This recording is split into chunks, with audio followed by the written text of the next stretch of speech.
Chapter 15.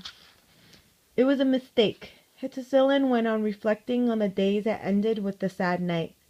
What was a mistake? Not to follow our enemies at night to exterminate them.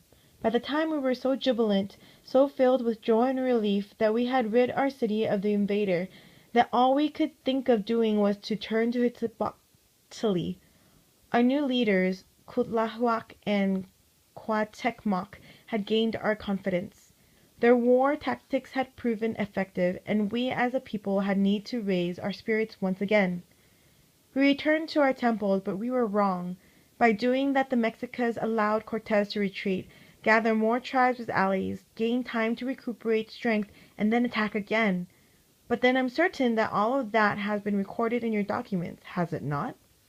Yes, it has. Let me ask you this. How are the Mexicas really defeated? Father Benito looked at the woman, not knowing exactly what her question meant. For a moment he thought that she might be trying to fool him, and he smiled, but it was forced. The tribe was defeated by the superior soldiering led by Captain Cortez in the final battle for Tenochtitlan. The priest heard his words and realized that they sounded hollow. They were repetitions of what he had been told since childhood. That's what the chronicles say, but it was not truly that way.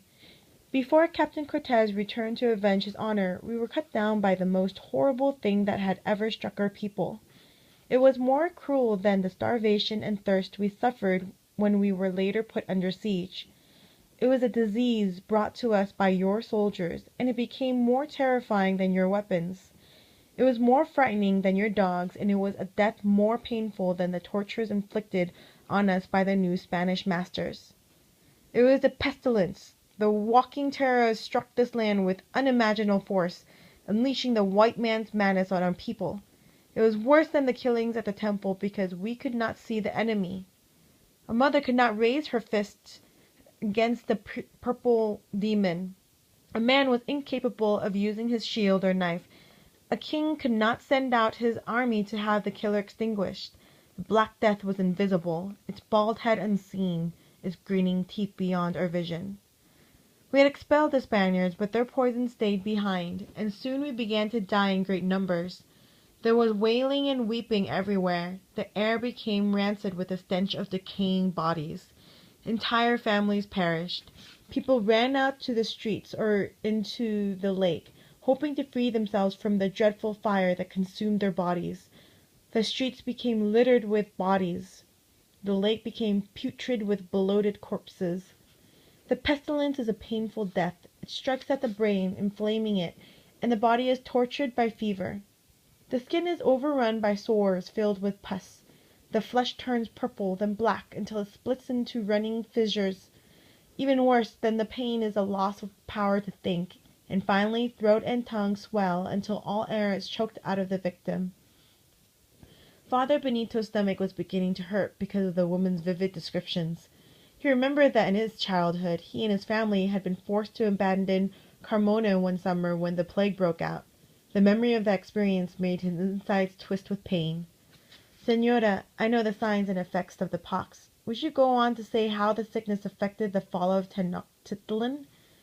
When Moctezuma was assassinated, his brother Kutlahuac was elected king, but then he became diseased and died. Our people fell into despair because everywhere there was death, and now even the king had been brought down. Cuauhtemoc took the place of king, but by then the once great spirit of the Mexica people had been broken by the white pestilence. The death of its soul is what caused the fall of our city, more than your cannons and horses. It was then that the gods struck me down as well.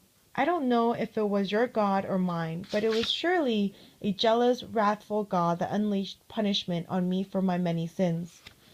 As so often happened, the priest was again startled, not only by what Hitzilin was saying, but by the intensity of her words. His mind had been concentrating on the fall of the city, but now his thoughts were interrupted by something personal to the woman.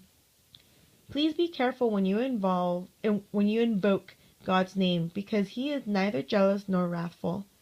I'll be glad to listen to what you have to say, but I shall not write it because it is personal and no doubt has nothing to do with the history of your people."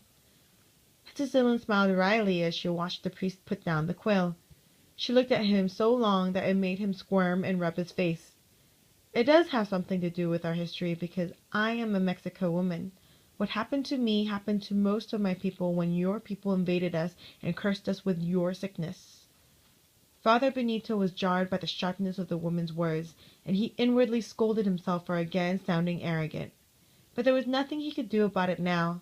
He had offended her, and it could not be undone. He tried to show interest in what she had to say. When I returned to my chambers one of those evil days, I found that my son had been stricken by the sickness. What I had feared most happened. He was contaminated even though I had hidden him. Even though I acted like a woman who had no son, in hope of deceiving the grinning menace. The pestilence is shrewd. It has the eyes of a tiger, the nose of jackal, the fangs of coyote, the speed of a snake. It will not be tricked. I saw that the scourge had invaded my own life, and that it had laid its stinking finger on my son's head. On that day his face was bloated and feverish. His tongue struggled to catch air. I gave him water, but he could not drink. I dampened his forehead and cheeks, but I saw that it was of no help. I burned copal, hoping to drive the evil spirit out of my chambers. When I saw that my attempts were useless, I implored the gods to take me instead. I begged them to take anything I had, my beauty, my body, my eyes, my spirit, anything except my son. But the child became worse, and I watched him die. What I loved most died. He would not grow to manhood because he was dead. His intelligence and spirit would not discover the beauty that would surround him, because he was dead, and it was the white beast that had killed him. Father Benito reached over and put his hand on Hepzibah's shoulder. He realized that she was trembling. He bent down so that he might get a glimpse of her face, but she held it so low that all he could see was her wrinkled forehead. You mustn't think of those days. It's too painful. The woman suddenly straightened up and held her body erect. She lifted her arms menacingly, fists clenched, face pinched. She had jerked forward with so much force that the priest shrank back in his chair. Hatred flooded my soul like vomit welling in my throat. I felt the desire to run away from Tenochtitlan and all the way to the camps of the white men, and there plunge a knife into each one of them. Anguish overcame me, and in front of the dead body of my son, I mutilated myself. I tore at my hair until it came out in handfuls. I beat my head against the stone floor. Then I clawed at my face until I punctured one of my eyes. It was with that searing pain that I found some release from the wretchedness caused in me by my son's death. Jesus, Mary, and Joseph. Father Benito made the sign of the cross and was about to get to his feet when Hepzibah pushed him back into the chair. He plopped back awkwardly, astonished by her strength. I don't know how long I stayed, cursing the gods that had created white men. I only remember that it was the pain in my head that caused me to move. When I got up from the floor, I knew that I could see with only one eye. I also knew that I would now go through life deformed, causing repugnance and pity, and that I would no longer be Hepzibah, a woman known for her beauty. The woman fell into a long silence. Benito slouched in the chair with his eyes closed until he felt Hepzibah's hand on his arm.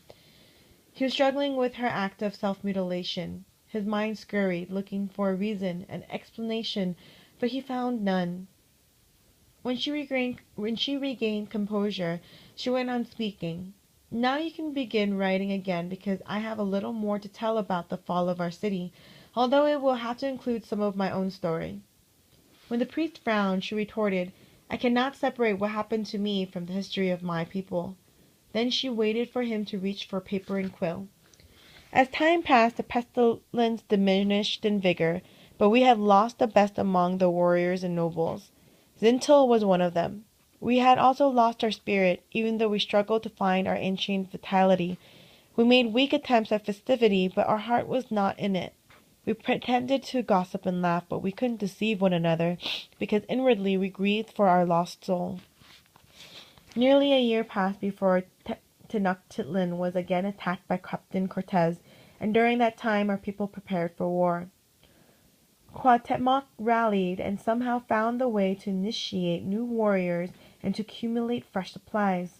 We stored food, water, clothing, and arms in key places of the city.